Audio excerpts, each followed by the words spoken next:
Commander Vrel, our team leader, a Thoraxian with more combat medals than sense, was leading the charge. Behind him, Officer Cato, who was basically a walking tree with anxiety issues, kept bumping into the walls. Then there was Tech Specialist Mira, a Quilnarian whose 6 eyes were currently cycling through every shade of concerned purple. And me, Junior Officer Bex, a Zentari who had exactly 4 months of experience and was really regretting not taking that desk job on Station 12. The distress beacon was coming from Docking Bay 7, where a human research vessel had arrived exactly 6 hours ago. Humans. Of course it was humans. 3 months into their membership in the galactic community, and they were already setting off alarms like it was their job. Our translators crackled to life as we rounded the final corner. Distress signal indicates possible medical emergency, severe emotional distress, or catastrophic psychological episode. The automated system helpfully informed us. Human biosigns show elevated heart rate, rapid respiratory function, and excessive fluid secretion from facial glands. Fluid secretion? Cato wheezed, his bark-like skin turning a shade paler. Are they leaking? Humans leak all the time, Mira muttered, checking her scanner. It is apparently normal. Mostly normal. Sometimes normal. That is not reassuring, I said. We burst through the bay doors, weapons ready but set to stun, because the last thing anyone needed was an interstellar incident. The human vessel, a compact research ship called the Meridian Explorer, sat quietly in its dock. Emergency lights bathed everything in red, and there, visible through the observation window of the ship's common area, was the human. He was bent over, face in his hands, making sounds. Oh, the sounds. They were rhythmic, gasping, punctuated by these horrible shuddering noises that made my inner ears hurt. His shoulders were shaking. His whole body seemed to be convulsed. By the 7 suns, Vrel whispered, lowering his plasma rifle slightly. Is he dying? The human's chest was heaving like a malfunctioning air pump. His face, what we could see of it, was turning colors. Red, then redder, then an alarming shade of purple. Scans show he is alone on the vessel, Mira reported, her voice tight. No signs of attack, no environmental hazards, no toxic leaks. But his vitals are all over the place. We need to get in there, Vrel decided. Now. Override the airlock, Mira. Commander, should we not wait for medical perhaps? Maybe, Cato suggested nervously. That human could be dead in minutes. Move. And that, my friends, is how we charged in to rescue a human who absolutely, definitely, 100% did not need rescuing. But we did not know that yet. The airlock hissed open and we rushed inside like some kind of elite rescue team from a very stupid action vid. Rail went in first, rifle up, scanning for threats. Cato followed, branches trembling. Mira had her medical scanner out, waving it around like it would magically fix whatever disaster we were about to encounter. And me, I brought up the rear, trying to remember my emergency first aid training and failing spectacularly. The human was still hunched over in his seat, still making those awful, wet, gasping sounds. Up close it was so much worse. Sir, Vrel called out using the universal translator's most soothing tone setting. Sir, we are here to help. Can you hear me? The human's head jerked up, and that is when we saw his face. His eyes were red, not normal red. Bright, bloodshot, absolutely terrifying red. And they were leaking. Actual liquid was streaming down his face in continuous rivulets, dripping off his chin onto his uniform. His nose was running too, adding to the general horror show. His mouth was open, gulping air in these huge, desperate gasps. Oh no, Cato moaned. Oh no, no, no. He is melting. Humans do not melt, Mira snapped, but she did not sound convinced. Her scanner was beeping frantically. His internal temperature is elevated. Heart rate at 115 beats per minute. Respiratory rate at 30 breaths per minute. He is in severe physiological distress. The human tried to speak. His mouth moved. More sounds came out, but they were interrupted by these horrible hitching gasps that made his whole torso jerk. Stay calm, Vrel said, though I could not tell if he was talking to the human or to us. We are trained professionals. Everything is going to be fine. The human stood up suddenly, and we all jumped back. He was tall, taller than any of us, and his face was doing this thing where it kept scrunching up and releasing. Scrunching and releasing. His hands came up to his face again. He made this sound, this low groaning sound that seemed to come from somewhere deep in his chest. He is in pain, I said, stating the obvious. Severe pain. Agreed, Mira said, fingers flying over her scanner. But I cannot identify the source. There is no physical trauma. No poison in his system. No pathogens. His biology is just going completely haywire for no apparent reason. The human took a step toward us, one hand outstretched, and we all took a step back. His breathing was getting worse somehow, faster and more desperate. He was making these short, sharp sounds almost like barking, but wet and broken. Weapons ready, Vrel ordered quietly. Commander, he is unarmed. Keto protested. He is also twice our size and clearly not in control of his faculties. Safety protocols. The human's legs seemed to give out slightly. He grabbed the back of his chair for support, chest still heaving, still making those awful sounds. His free hand was pressed against his sternum. Fingers splayed wide. Heart attack, Mira breathed. It has to be. Humans have those. Their cardiovascular systems just fail sometimes. I read about it in the database. Get medical here now, Vrel commanded. Full emergency team. Tell them we have a human in critical condition. Possible cardiac event, and he is very, very upset about it. Yeah. Upset. That was one word for it. The wrong word, as it turned out. But we would not figure that out for another 15 very, very long minutes. The human was now making hand gestures. Frantic, desperate hand gestures. He pointed at his chest, then at his throat, then waved his hands around in what I can only describe as universal panic language, except we had no idea what he was trying to communicate because his face kept doing that scrunching thing and more liquid kept pouring out of his eyes. Is he trying to tell us where it hurts? I asked. Maybe he is choking, Cato suggested. Do we perform the Heimlich maneuver? I watched a tutorial once. You are not putting your branches anywhere near that human, Vrel said firmly. The human shook his head violently, which just made more fluids fly everywhere. Delightful. He opened his mouth again, and this time actual words came out, broken and gasping. No, I am fine, just need a minute. Fine. He said he was fine. While looking like a biological disaster leaking from multiple facial orifices, gasping like a broken air filtration system, and turning colors that I was pretty sure were not in the standard human pigmentation range. He is clearly not fine, Mira said, speaking for all of us. Sir, please sit down before you collapse. Medical is on the way. No, really. I do not need. Oh stars. The human bent over again, hands on his knees, and made this long, drawn-out groaning sound that ended in another series of those horrible gasping hiccups. That is when Dr. Fane arrived.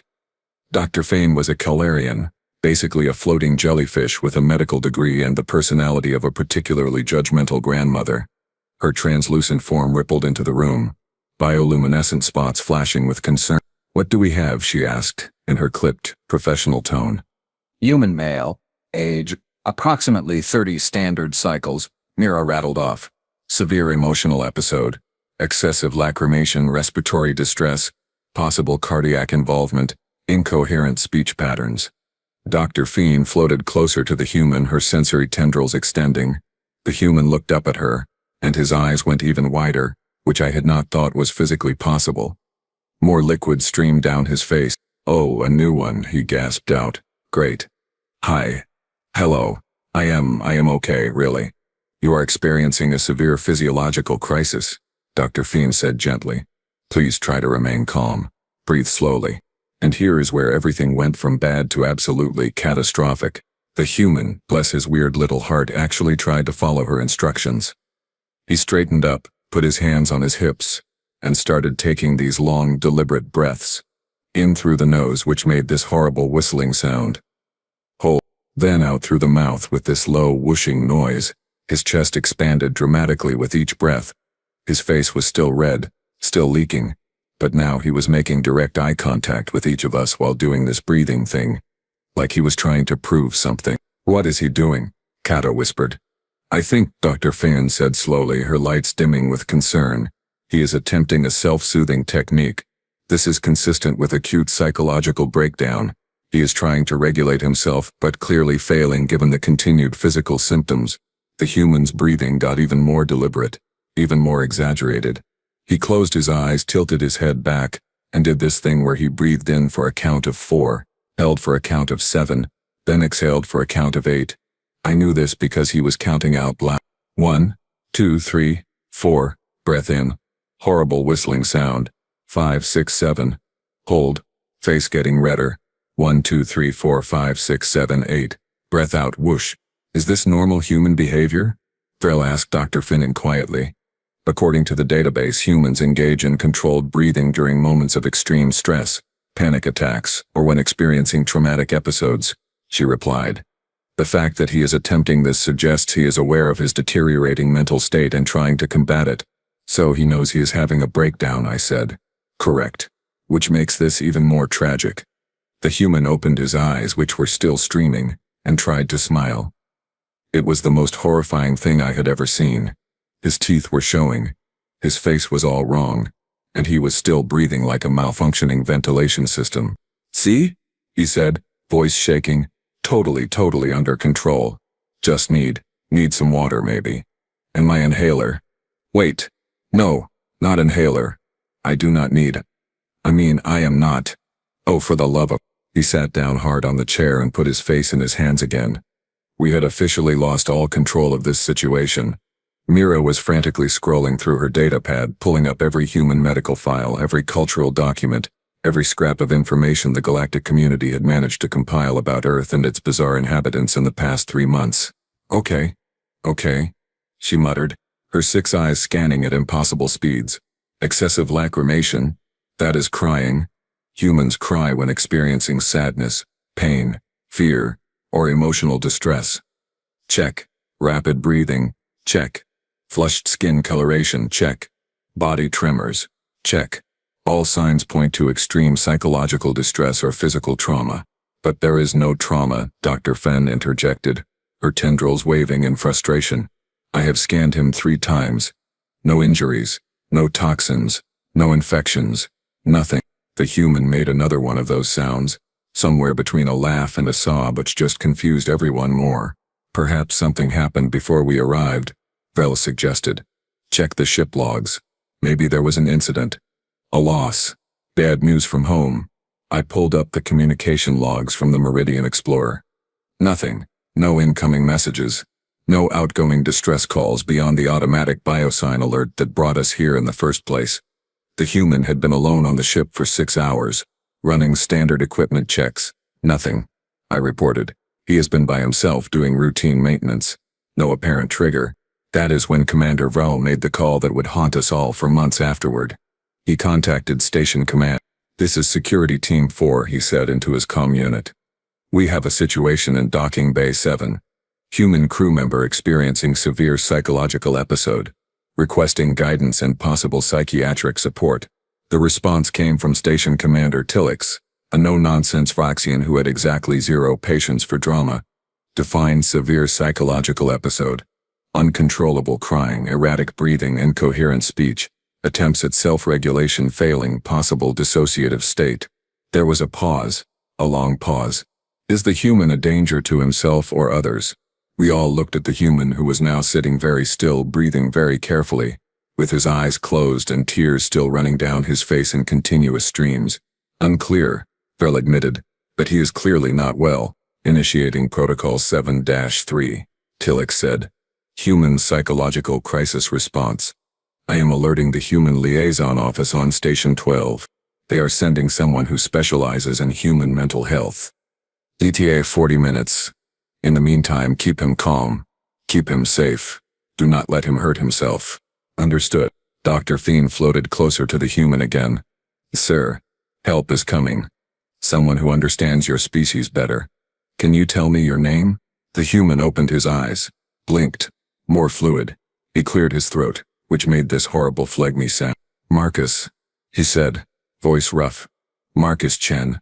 And I really, truly, honestly do not need help. This is so embarrassing. I am adjusting. The oxygen levels. On the station. Different from the ship. My body does this thing. It is normal. We all exchanged glances. Your body does this thing, Dr. Finn repeated slowly. Your body cries and hyperventilates when oxygen levels change. No, well, yes, kind of. It is complicated, I am not crying. This is just, my eyes water when I do the breathing exercises, and I know it looks bad, but I promise you I am completely fine. You are not fine, Mira said firmly. You are leaking and shaking and you can barely speak. Marcus Chen put his head back in his hands. This is going in my permanent record, is it not? He mumbled. Sir, your permanent record is the least of our concerns right now, Rel assured him. Oh, if only we had known. If only we had just asked the right questions. But no, we were committed now, full speed ahead into total humiliation. The full medical team arrived 12 minutes later, like some kind of emergency response cavalry, and let me tell you, they did not come quietly. Dr. Fiend had apparently used the words psychological crisis and unresponsive to treatment, which in medical speak apparently means bring everything including the portable stasis chamber. They wheeled in equipment. So much equipment. A mobile medical scanner the size of a cargo container. Emergency psychiatric restraints which I really hoped we would not need. Something that looked suspiciously like a sedation rig, and leading this parade of excessive concern was Chief Medical Officer Torg, a massive Brontolly whose species was basically engineered for battlefield medicine, and had all the gentle bedside manner of a cargo loader. Marcus looked up from his hands, saw the crowd of medical personnel and equipment flooding into his ship, and made a sound that can only be described as a whimper mixed with hysterical laughter. Oh no, he said. Oh no, no, no. This is not, you do not need all of this. I am fine. Sir, please remain seated, Torg rumbled, his forearms already reaching for scanning equipment. We are here to help. I do not need help. I need everyone to leave so I can die of embarrassment in peace. Death ideation, Torg noted grimly to his assistant. Mark that down. No, wait. That was a joke. I was joking. Marcus stood up quickly, hands raised in surrender. Please, I am okay. I just need to explain. But standing up quickly turned out to be a mistake, because the sudden movement made him sway slightly. Just a tiny bit. Barely noticeable, except we were all watching him like he was a bomb about to detonate. So of course we noticed. Kato lurched forward to steady him, branches extending. Marcus jerked back in surprise, tripped over his own chair, and grabbed the edge of the table to catch himself. His breathing, which had finally started to regulate, immediately spiked back up into rapid gasps. Patient is unstable. Possible vertigo. Motor control compromised, Torg announced. I just tripped, Marcus protested between breaths. Normal tripping. Regular tripping. Everyone trips. His cardiac rhythm is irregular, one of the medical technicians called out, waving a scanner, and his stress hormones are through the roof. Of course they are, Marcus said louder now, which made his voice crack, because there are 15 aliens in my ship treating me like I am having a medical emergency when I am just trying to breathe. Why do you need to try to breathe? Dr. Finn asked gently. Breathing should be automatic for humans. It is automatic. Mostly. Usually.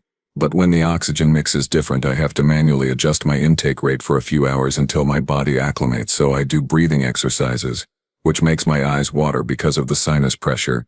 And yes, I know how that sounds, but it is true. We all stared at him.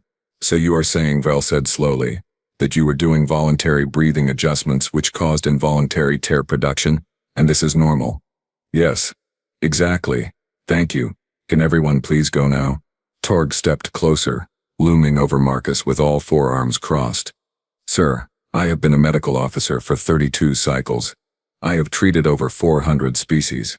And never, not once, have I encountered a biological system that requires manual breathing recalibration and produces emotional distress fluids as a side effect. Well, congratulations, Marcus said, a slightly manic edge to his voice now. You have now met humans. We are a mess. Our bodies do weird things. We leak from everywhere. Our spines are badly designed. Our eyes are inefficient. We need 8 hours of unconsciousness every day or we start hallucinating. We are evolutionary disasters held together by sheer stubbornness and spite. Another technician piped up. Sir, your blood pressure is still elevated. Because I am stressed, Marcus shouted, then immediately looked apologetic. Sorry.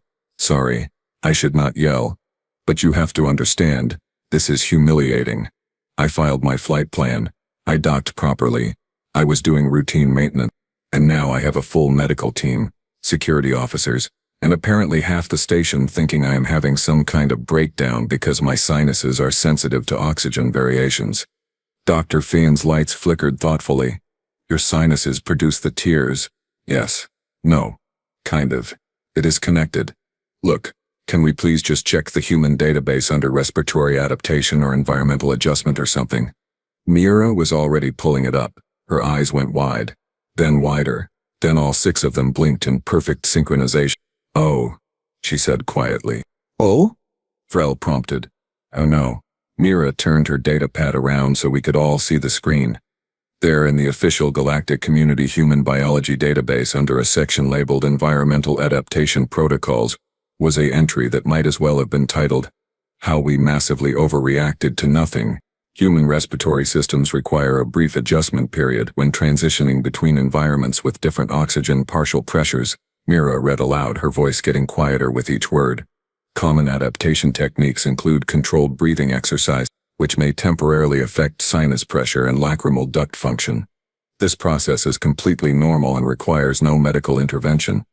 Duration typically ranges from 30 minutes to 3 hours depending on the magnitude of atmospheric difference." Silence. Beautiful, horrible, mortifying silence. "Lacrimal duct function," Dr. Fane said faintly. "That is tear production." "Yes," Marcus said.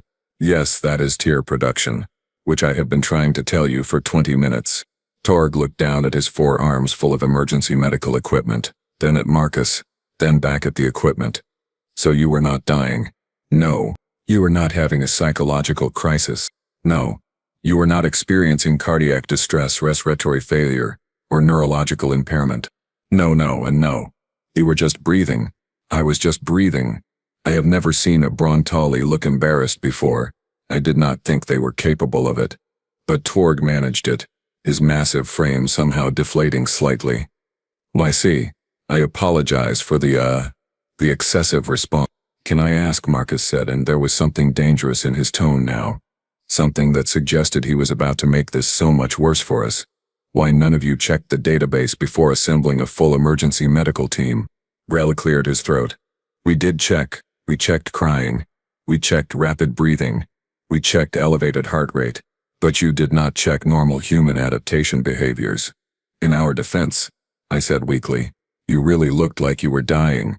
Marcus wiped his face with his sleeve, which was already soaked. "Okay. Fair. I can see how this might have been confusing. So let me demonstrate properly now that I can actually talk without gasping." He stood up straight, shoulders back, and took a deliberately slow breath in through his nose. His chest expanded. His eyes immediately started watering again, tears rolling down his cheeks. Then he held the breath for a few seconds and released it slowly through his mouth.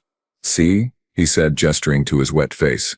"Breathing exercise, sinus pressure, tears. Not emotional, just mechanical. Like a pressure release valve. For my He did it again. Same result. Breath in, tears flow. Breath out. His face was still red.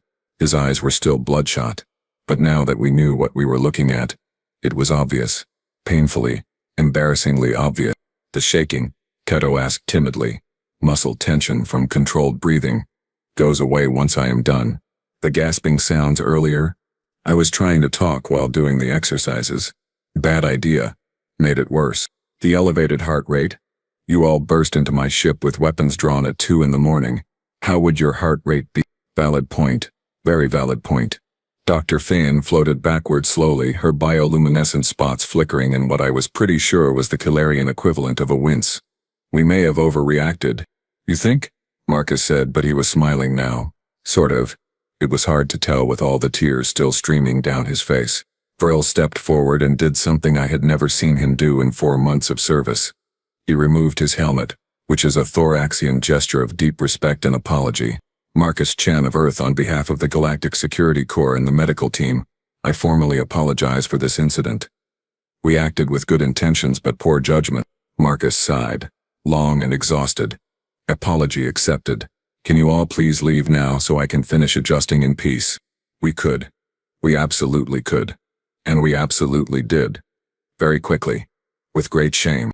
By morning shift, everyone knew. Everyone. Everyone. When I say the story of how Security Team 4 and half the medical department responded to a human doing breathing exercises spread through the station like a containment breach, I am not exaggerating. The cafeteria was buzzing with it. The docking crews were laughing about it. Even the Waste Management Division had heard. Commander Tillix called us into her office at 0900 hours. We stood at attention while she stared at us with those cold reptilian eyes that had seen 3 wars and countless diplomatic incidents. This, her expression said, was somehow worse than all of them. "Gentlemen, lady, sentient plant," she began. "I have just gotten off a very awkward communication with the Human Liaison Office.